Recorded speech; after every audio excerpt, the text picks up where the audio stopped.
Sami Zayn versus Neville. So we're on to the main event now, ladies and gentlemen. Yes. Much anticipated. Great video package talking about how Zane can't win the big one. Can't win the big one. I love the feud. Like, Adrian Neville's really coming into his own, like, from a personality point of view. Just like every little condescending, they're there. I agree. Yeah, like kind of playing like a tweener. Like you're not sure. If he's not a dick, but he's just well. I knew that was gonna happen. Cheated to win. Played possum with him last month on one of the. So he pretended to hurt his knee, and then rolled him up for the victory. So he was willing to do the things Sami wouldn't do. Yeah, I mean, so that leads us to the main event where they start off some great chain wrestling as you expect. Remember the heyday of at least for me, when the opening of matches when you had like Angle versus Benoit, even RVD versus Jerry Lynn, say, where you get that opening flurry. I appreciate boom that. Boom to boom to boom to boom, then kick up and they both stand off. Yeah. I love it. Like as I don't know. I really appreciate that when it's done right. So. And that's why we are smart marks, but we will admit it our markiness, but that's a good thing because we love professional wrestling. Yeah, and that's why you do too, and that's why you're listening to We Got Next. So, but yeah, so how hot was that crowd for Sami Zayn? So hot, man.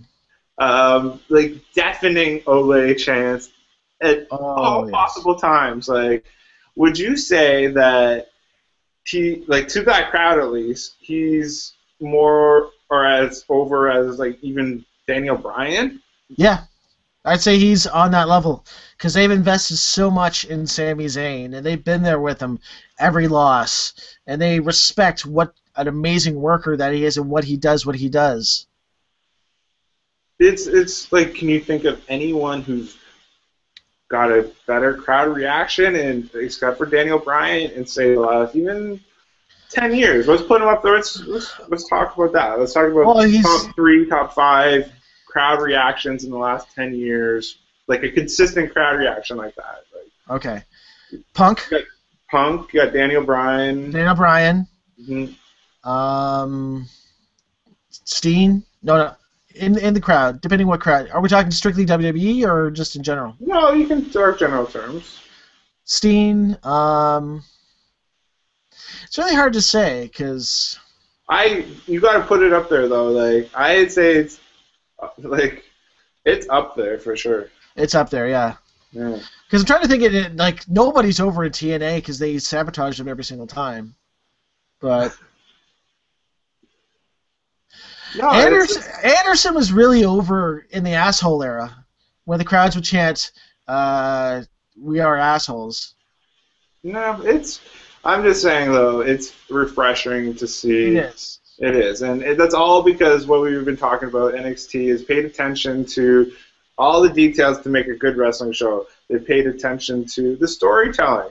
They remember history. Like it's just simple, basic things that keep the crowd involved and entertained and invested into matches. Like if that was just a match thrown together on SmackDown, it's nothing. Well, it's something. It will entertain the crowd that night, but look at the reaction they got because of the story that they told. So they need to use the network to train the crowd to appreciate matches like that. That makes sense to me. Because if they want everyone to get on the network for $9.99, well, that's got to be your fucking centerpiece. Like, we should see an NXT match of that caliber on every single mainstream WWE pay-per-view before the main event. Because that main event has to follow that. That has to be the standard work that product needs. Yeah, makes sense to me. That makes sense. The only issue I can see with that is the workload once you get to the WWE and fans' expectations on house shows, right? I think that's what the issue with keeping up that consistent work rate on house shows and keeping fans' expectations. I'm just saying. They I'm need just being devil's advocate here. Then it becomes a matter of like managing the roster better. So maybe not every single guy is on every single show. Maybe you'll see John Cena in Texas, where you'll see Seth Rollins in Austin, and it's going to mean more because they're not at every single show. You got to build the matchups. Like you got to fill that roster with as many guys so that you can interchange them and create these programs. So it's not the same thing over and over and over and over. It is, because it's the same thing over and over, and I've so lost interest. Like, I think it was just last Raw. I'm not going to get into too much, but Seth Rollins versus Dolph Ziggler just thrown there. Like, what? Like, that should be built up and advertised, and like it's just you could. I don't know. It's just you see all these matches and nothing. It all seems the same and. Think about the tag team division. Like, oh my gosh. Well, especially after the way Survivor Series ended, like Rollins versus Ziggler should have been the main event for Royal Rumble. Yeah, because they were the last two guys. Like Ziggler had the big comeback. That makes sense. And don't even touch. They shouldn't even touch each other on TV for a month, or like.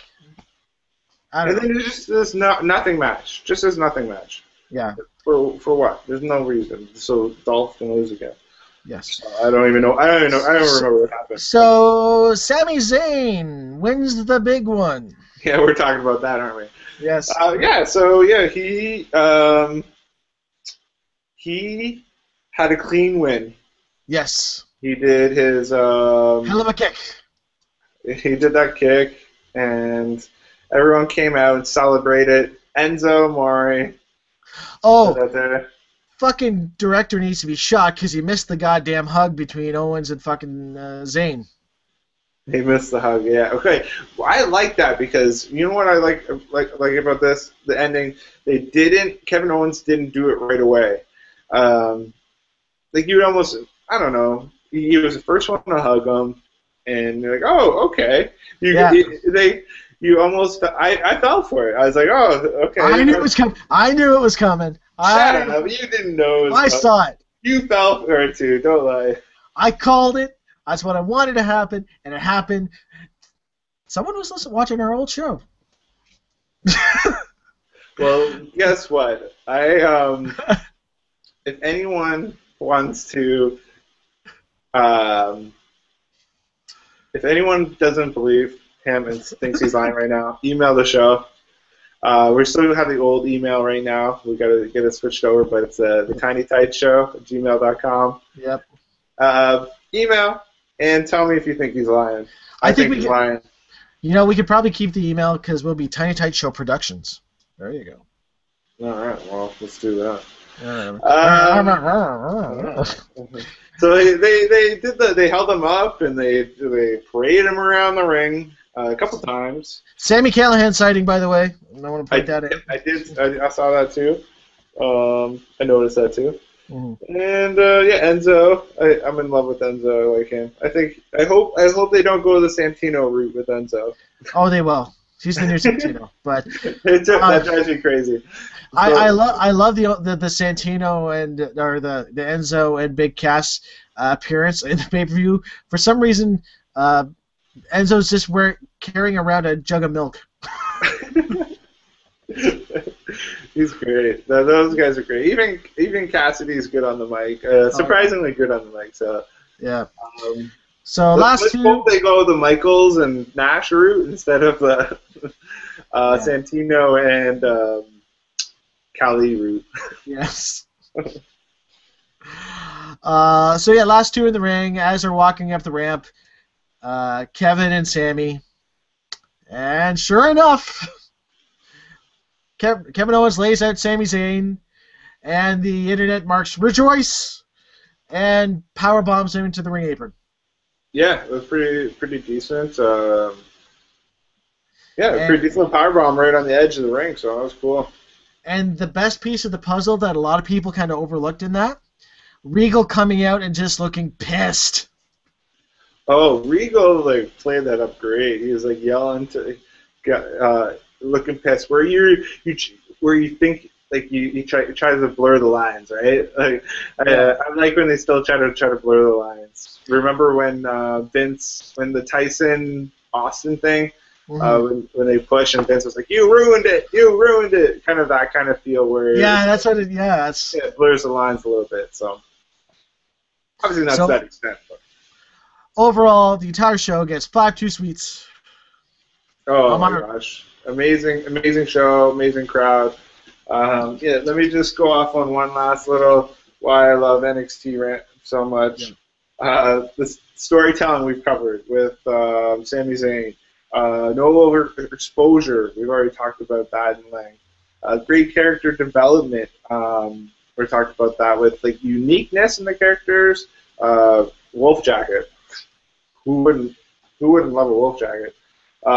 I think the ring music, like, it's important to have your specific ring music and not just generic rock. And I don't hate Kevin Steen's new music. No, and I even think like some of the girls have pretty good music. Like, I had this is a new girl with Enzo Amore, the Long Island girl. Like her song sounds like the Iggy Azalea song, so at least it's like keeping up with modern, like being more modern, right? Do you skank when Sami Zayn comes out? Do you just get up off the couch and just? I love it. Love that he's got like horns in it. The pace of it. I love the crowd has a little like do. They like do like this little like they come along with the horn part or something. I'm not really sure exactly what they do, but it sounds like they're having a good time. The mix of styles. You got the lucha. You got the all the different styles. Defined finishing moves. I've talked about that for years. And obviously the caliber of wrestlers. What? It's like just a perfect mix right now. It's just so much fun to watch, and I don't have really any complaints. And that's the sad thing. Like, the event was amazing, and it's going to basically completely overshadow the TLC pay-per-view tonight, which is kind of what they're counting on. Like, and you don't have to. They're not. How many big freaking steroid guys were on the show? Like 1 or 2. The Ascension, and I don't think they. Baron Corbin, yeah. Yeah, they don't have like a very like this. To me, the Ascension have a pretty low ceiling. They don't have like a lot of potential. Like they could be like a workhorse tag team to me, and I don't know, like that's. I don't know. It's just like you don't have to have the big bodybuilder guys to have a fun, entertaining show. So. It looks like they're going to be adding face paint when they appear on SmackDown. Yeah, that's cool. I think that the tag team division needs a little infusion of talent. They're a good workhorse tag team, except for Buddy's hairline. So.